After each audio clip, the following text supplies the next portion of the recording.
So there's many times in the life of a leader where people sometimes respond to you in the ways that you're not expecting.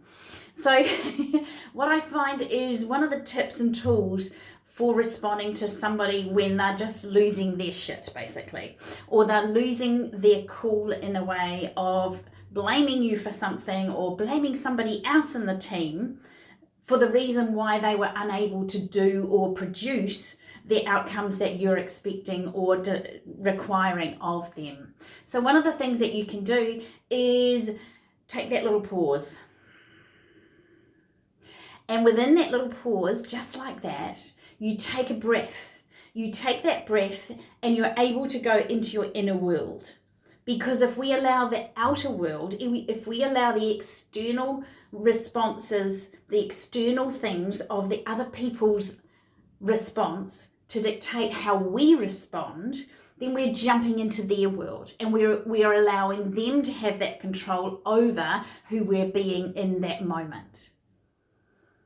So the greatest thing to do is to have that breath, to take that breath and go, how do I respond to this person as an authentic leader? And within that moment, you give yourself that permission to come inside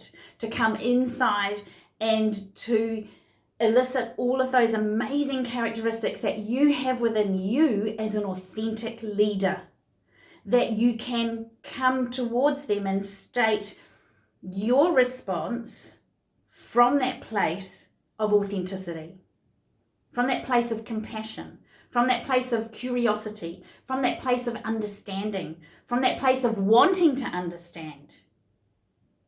I was like, we could say things like, help me understand.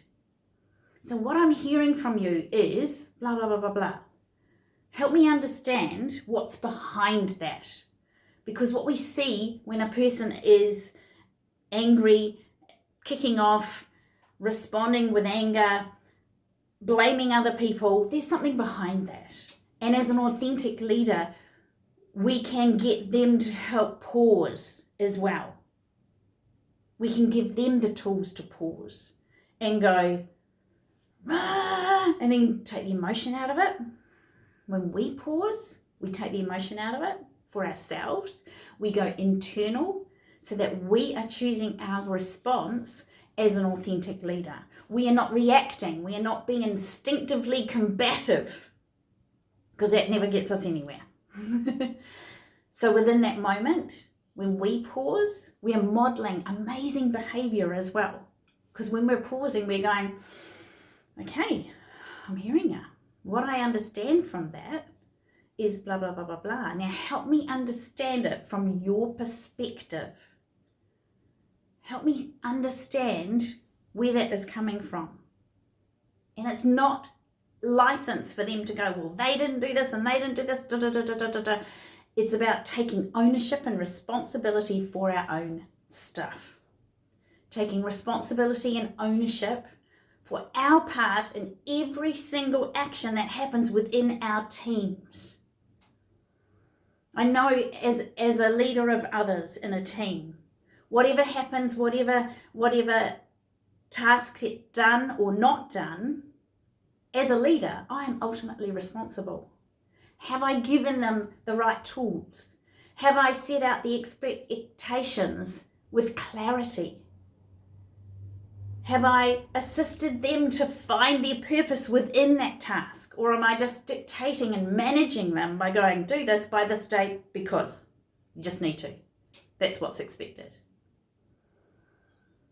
So within every communication, clarity is the key.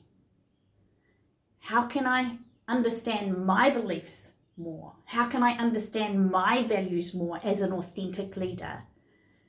And how can I encourage others to understand their value that they bring to the team every step of the way?